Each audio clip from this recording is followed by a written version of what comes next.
à tous et bienvenue sur la chaîne de Fouini. Les amis, j'espère que vous vous portez bien, j'espère que c'est la forme pour vous. Les amis, j'ai lu un article intéressant, très intéressant, de l'entraîneur de Martin Bacolé, enfin, plutôt, d'une interview de l'entraîneur de Martin Bacolé, qui a dit quelque chose de subtil, d'intéressant, à laquelle j'avais moi-même pensé. En tout cas, je m'étais posé la question. Il dit que Jared Anderson, donc le dernier adversaire de Martin Bacolé, arrêtera, hein, l'adversaire qui arrive, l'adversaire suivant de Martin Macaulay, à savoir Effet Ajagba. Les amis, vous voyez à l'instant mon écran, et on va pouvoir décortiquer cet article ensemble, un article qui date de quelques jours déjà. La plus grande menace pour Martin Bacolé au mois de mai n'est pas Effet Ajagba, qui est son adversaire, mais plutôt sa propre complaisance, sa propre personne, et surtout la tentation de regarder au-delà de son prochain adversaire. C'est ce que pense Billy Nelson, entraîneur de Martin Macaulay. Des paroles sages, évidemment, très sages d'un entraîneur qui dit « Ne sous-estime jamais le boxeur que tu vas affronter et ne vois pas trop loin, étape par étape. » Donc Billy Nelson qui a été avec le poids lourd congolais depuis le début de sa carrière. Et c'est que sont maintenant à sa portée plusieurs choses, donc c'est une traduction automatique, je vous le dis. Un titre mondial des poids lourds, c'est à sa portée. C'est la prochaine étape. Ça, voilà. Ils en sont conscients, que ce soit son entraîneur Martin Bacolé, ou tout simplement tous les fans de la boxe. Pour y arriver, Martin Bacolé, lui, simplement, il doit vaincre le Nigérian Ajagba. Le combat, vous le savez, ça sera en mai à New York.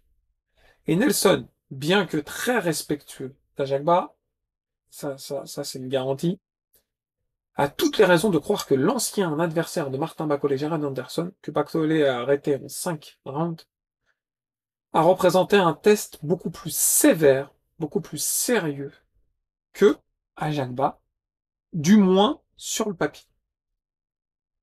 Il dit c'est un grand gars, mais je ne pense pas qu'il soit aussi fort que Martin, a déclaré Nelson à propos d'Ajagba, qu'on rappelle 20 victoires, une défaite face à Carlos Sanchez, 14 par KO, 14 victoires par KO. Il a un menton douteux. Et c'est vrai que si on regarde ses derniers combats, que ce soit contre Vianello ou un peu plus loin contre Carlos Sanchez, on voit que le menton d'Ajagba, ouf, s'il s'en prend, il va passer un mauvais moment. Et l'entraîneur l'a bien remarqué, il a un menton douteux, qui sera testé jusqu'au bout avec Martin, les gars. Vous vous doutez bien que Martin, en termes de combinaison, de scud, il va en envoyer dans tous les sens. Donc son menton, il a intérêt d'être en adamantium. Et on sait que c'est pas le cas. Je pense qu'il a un jab décent. Si vous le laissez entrer dans un rythme, ce que nous ne ferons pas. En gros, son jab, il peut être compliqué s'il est rythmé par autre chose. Évidemment, Martin Bacolé, avec ses combinaisons, son dynamisme, ses uppercuts, ses coups qui sortent de nulle part, ça va être compliqué d'adapter le rythme pour un Ajagba. Il dit par contre c'est un bon combattant très polyvalent. Il n'est tout simplement pas de la classe mondiale. Anderson l'arrêterait. Et vous voyez les amis, je me suis posé cette question, je me suis dit mais est-ce que Ajagba, est-ce qu'il est déjà au même niveau à l'échelle mondiale que Anderson? Sur le papier, oui. Ils sont à peu près classés pareil. Mais en réalité, la réalité elle est autre les gars. Anderson, il a montré, face à Bacolé, même s'il a perdu, une rage. Il avait la rage au ventre. Vous voyez? Ce qu'Ajagba n'a pas montré face à Carlos Sanchez. Vous voyez, quand il a perdu contre Carlos Sanchez, il s'est fait chidominer. On n'a pas senti cette rage. Il dit, Anderson est un très bon combattant. Mais Martin Bacolé est un combattant exceptionnel. Exceptionnellement bon. Les gens le verront, et ils changeront d'avis quand il remportera un titre mondial. Je sais qu'il ne faut pas remporter un titre mondial. Je sais que pour remporter, un titre mondial, il faut être le meilleur combattant. Et il pense que Martin Bacolé on a les capacités. Et évidemment, on est nombreux à le penser. Très, très, très, très nombreux à le penser. Maintenant, on s'approche de l'échéance. En vérité, c'est une chanson que Nelson chante depuis le premier jour. La seule différence maintenant, voilà, c'est pas une chanson, c'est plutôt un discours, je pense. C'est une traduction automatique, je m'en excuse.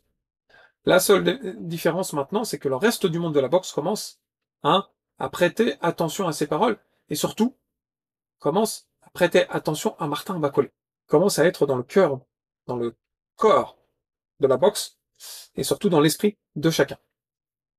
Ce processus a été accéléré en août dernier lorsque Bacolé a mis en œuvre la performance face à Jaren Anderson, qui était le prospect américain. Je rappelle que Jaren Anderson a empoché 3 millions de dollars et 200 000 pour Martin Bacolé.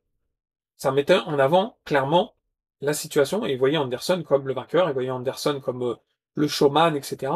Et il y a eu un retournement de situation. Pour eux, pas pour nous, hein, nous on le savait les gars. Ça c'est essentiel. Hein. L'Américain a vaincu, considéré par certains comme the next big thing at heavyweight. Bon, malheureusement, c'est pas fini hein, pour Jaren Anderson évidemment.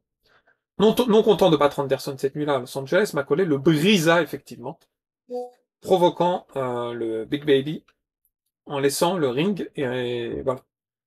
En gros, euh, En gros, il a archi dominé les débats. On voyait Jaren Anderson danser comme ça. Martin Bacol est stoïque. Et sur le ring, il s'est exprimé. Je savais que Martin l'arrêterait, a déclaré Nelson. Il est trop expérimenté, trop intelligent. C'est vrai. Très intelligent sur le ring. Les gens, euh, alors Martin, c'est de quoi, voilà, les gens qui connaissent, je pense, Martin Bacolé, ou plutôt le monde de la boxe qui a pu connaître Martin Bacolé, c'est de quoi il est capable. Il dit, allez demander à Tyson Fury. Allez demander à Anthony Joshua. Allez demander à Alexander Usyk. Les trois d'entre eux vous diront qu'il est un combattant brillant. Anthony Joshua est un gars formidable, un homme charmant, et il m'a dit il y a des années, Bacolé va gagner un titre mondial. Peter Fury m'a dit la même chose, tout comme Martin Bowers. Les gens dont j'apprécie l'opinion ont dit ces choses depuis le début. Ils ont toujours su qu'il était spécial. Même Don Charles, de retour, quand Martin a espéré par rapport à Derek Chisora, a dit qu'il était magnifique. Vous voyez, si les entraîneurs eux-mêmes de ces champions le disent, si les champions eux-mêmes le disent, en off comme ça, c'est qu'ils le pensent. Ça, c'est clair. Et effectivement, depuis la victoire face à Anderson, la presse, Turquie, etc., il a commencé à suivre Martin Bacolé. Vous voyez, j'ai lu une interview de Turquie qui m'a fait rire parce qu'il a dit, quand Martin Bacolé, il a dit, Martin Bacolé va affronter, je sais plus comment il s'appelle. À chaque fois, il n'avait pas le nom. Vous voyez ce que je veux dire? Par contre, Martin Bacolé, ça y est, il est rentré dans l'esprit. Et Anderson, il faut savoir que c'était un combattant très très très apprécié de Turquie. Un chouchouté par Turquie, d'ailleurs, il allait le saluer avant le combat. Alors que Martin Bacolé, c'était un peu, entre guillemets, pour lui, un no-name. Comme c'est souvent le cas avec des personnes en position de pouvoir en boxe, Alachik est devenu autant fan de Martin Bacolé pendant le combat d'Anderson. Et ça, c'est vrai. Et surtout après qu'il l'était avant le combat. Donc maintenant, ça y est, c'est un fan de Martin Bacolé. Et ça, c'est essentiel pour le monde de la boxe et pour l'avenir de Martin Bacolé, puisqu'on sait les événements que Turquie peut mettre en place. Nelson dit que Turquie pousse Bacolé vers l'avant de la file d'attente et veut qu'il soit impliqué dans un certain nombre de combats majeurs. Et effectivement, il a dit lui-même qu'il voulait Martin Bacolé contre Anthony Joshua. Et il a dit après le combat d'Ajagba. Ça sous-entend que Turquie voit Bacolé gagnant et se veut contre Anthony Joshua qui est une star de la boxe. Ça montre l'intérêt maintenant, effectivement, qu'il voilà, qu'il a pour Martin Bacolé. Il a un plan de 3 combats pour nous et nous sommes au-delà de la lune avec. C'est des traductions. Ça veut dire qu'ils sont aux anges. Donc il y a Ryan Garcia et Devin Haney qui vont boxer dans le même voilà dans le même événement en mai, qui seront au premier plan, qui seront en main event. C'est une grande vitrine pour Martin Bacolé, ça c'est clair. Il devra toujours toujours travailler 2 fois plus dur que tout le monde jusqu'à ce qu'il devienne champion du monde. Ça on le sait, je l'ai déjà répété, je l'ai répété, son entraîneur lui-même le dit. Mais alors quand il deviendra un champion du monde, c'est à ce moment-là que les gens se rendront compte qu'ils avaient raison. Les gens ont donc douté de lui depuis le début. Et il dit, je sais pas pourquoi. Je pense que son bilan en boxe est aussi bon que n'importe lequel des Britanniques, et il a raison. Tout à fait raison. Je pense que ses origines congolaises étaient pour le coup malheureusement pas en sa faveur par rapport aux Britanniques. Hein, il est toujours un peu sous-coté, et ce qui est extrêmement, extrêmement dérangeant. pour beaucoup de gens, à la fois adversaires et observateurs, Bak-Holley est une proposition difficile à comprendre. Effectivement. Ça, c'est, en plus, il est un peu l'épouvantail de cette catégorie, du coup, c'est compliqué de lui trouver des combats. Et pourtant, quand on le voit combattre, franchement, on s'ennuie pas une seule seconde. N'importe qui, dans le monde de la boxe, peut vous le dire. Un combat de Martin Bak-Holley va être attrayant. Alors, de la première cloche, il maintient en gros, il veut expliquer que voilà, dès le début du combat, euh, il se positionne dans le combat, il fait en sorte de mettre un espèce de rouleau compresseur, et il fait en sorte que le spectateur soit satisfait, qu'il y a vraiment voilà, un spectacle face à nous. Il dit également qu'il pèse 135 kilos, qu'il est fait 2 mètres. Ouais, c'est une montagne, qui est rapide, dynamique, qui encaisse. Il a toutes les qualités pour devenir champion du monde. Son cerveau est phénoménal en tant que boxeur. Tout comme la vitesse de main pour un homme aussi grand. Et je valide. Et je dis pas ça en tant que fanboy. C'est une montagne, mais qui frappe hyper vite, je l'ai déjà dit. Et extrêmement intelligent sur le ring. Il dit, je dois rire de ces clowns sur les réseaux sociaux qui disent qu'il a les mains lentes et les pieds lents. Incroyable. Ils disent aussi qu'il ne peut pas perforer, et n'a pas de défense. Il va prendre un coup de feu pour atterrir un coup de feu. Il n'a rien de mal à cela. En fait, en gros, parce que la traduction est un peu mal faite, en gros, il ferme la distance. C'est-à-dire que Martin Bak-Holley, il est extrêmement rapide des mains. Ceux qui disent le contraire, ils sont fous.